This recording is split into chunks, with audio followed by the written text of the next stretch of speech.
नमस्कार, आप देख रहे हैं देसी तंत्र और मैं हूं आपके साथ दीपक। आज एनडीए समर्थित उम्मीदवार राजेश वर्मा ने खगड़िया लोकसभा में बेलदौर विधानसभा का दौरा किया। दौरा में उन्होंने जेडीयू विधायक पन्ना लाल पटेल से आशीर्वाद लिया और वहीं पे जनसभा को संबोधित किया। जनसभा को संबोधित करते हुए उन्होंने क्या कुछ कहा है, सुनिए। सबसे पहले हम हमारे यहाँ के स्थानीय अभिभावकों को, युवा साथियों को और विशेष रूप से हमारे अभिभावक दामोदर बाबू जी को बहुत बहुत धन्यवाद और आभार व्यक्त करते हैं कि आपने इतना प्यार और इतना सम्मान दिया। देखिए, आपकी समस्याओं से पूरी तरीके से रूबरू हो चुका हूँ और पहले भी बहुत सारी 4-5 दिनों में जहाँ जहाँ हम लोग ने दौरा किया तो एक बात तो स्पष्ट है यहाँ के लिए, खगड़िया के लिए, कि हो गई है पीर पर्वत से पिघलनी चाहिए, इस हिमालय से अब कोई गंगा निकलनी चाहिए। सिर्फ हंगामा खड़ा करना मकसद नहीं हमारा, हमारी कोशिश रहेगी कि अब सूरत बदलनी चाहिए। और इसके लिए मुझे जरूरत और साथ और मार्गदर्शन तीनों की आवश्यकता हो। ये आपको वचन देते हैं कि जैसे अभी आप गरज रहे हैं, आपको सिर्फ कान में बोलने भर की दे दिए, गरजने का काम आपका ये बेटा, आपका ये भाई करेगा। आपको ये विश्वास दिलाते, और ये विश्वास मैं तब दिला रहा हूँ आपको, सिर्फ भाषण देने के लिए या नेतागिरी वाला भाषण बताने के लिए नहीं।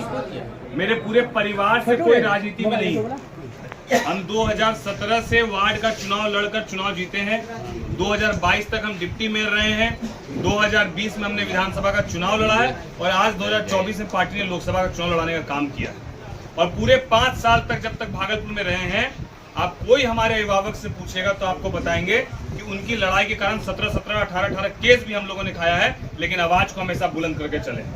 तो इस बात के लिए आपको आश्वस्त करते हैं कि आपका भाई आपकी आवाज को बुलंद करेगा या आपका बेटा आपकी आवाज को बुलंद करेगा और आपकी समस्या जीतने के बाद मेरी समस्या होगी, ये आपको विश्वास दिलाते हैं। रही बात मैनिफेस्टो में आपके विषय को डालने की, न केवल मजबूती से डालेंगे बल्कि जो भी जिम्मेदार जनप्रतिनिधि यहाँ पर आएंगे, मैं चाहूंगा कि हमारे अभिभावक आदरणीय उप मुख्यमंत्री सम्राट चौधरी भैया भी आएंगे, हमारे राष्ट्रीय अध्यक्ष चिराग पासवान जी भी आएंगे और हमको पूरा विश्वास है कि जेडीयू से भी हमारे कोई बड़े जनप्रतिनिधि, चाहे अशोक चौधरी भैया हो, चाहे और भी जो बड़े जवाबदेही जिनकी होगी, ऐसे माननीय मुख्यमंत्री जी ने भी आश्वस्त किया था कि हम तीसरे चरण के चुनाव में एक बार आएंगे।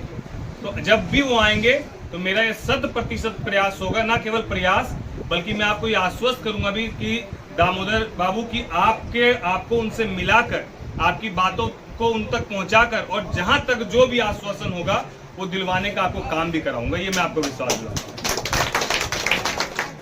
हर परेशानी को निपटाने में थोड़ा वक्त लगता है, हर समस्या के समाधान में थोड़ा वक्त लगता है, लेकिन अभी बाबुल भैया, बड़े भाई हमारे बबलू भैया, बाबूलाल भैया, अभी उन्होंने कहा कि आपके इस परेशानी को लेकर पहल ऑलरेडी की जा चुकी है। लोकसभा चुनाव के बाद इसको लेकर धरातल पर काम भी होता हुआ नजर आएगा। और ये बात मैं अपने मुख से नहीं कहूंगा क्योंकि मेरा राजनीतिक कद उतना बड़ा नहीं है कि इस इतने बड़े विषय को मैं अपने मुख से कहूं। तो मुझे अच्छा लगेगा कि आप ही के लोकसभा क्षेत्र के लाल, हमारे प्रदेश के उप मुख्यमंत्री सम्राट चौधरी भैया वो खुद से आपके समक्ष लोकसभा चुनाव के दौरान या लोकसभा चुनाव के बाद आपकी समस्या के निजात का उपाय आपके समक्ष न केवल रखेंगे बल्कि पूरा करने का काम करेंगे और हम लोग उनके साथ कंधे से कंधे मिलाकर एक सिपाही के रूप में काम करेंगे, ये विश्वास है।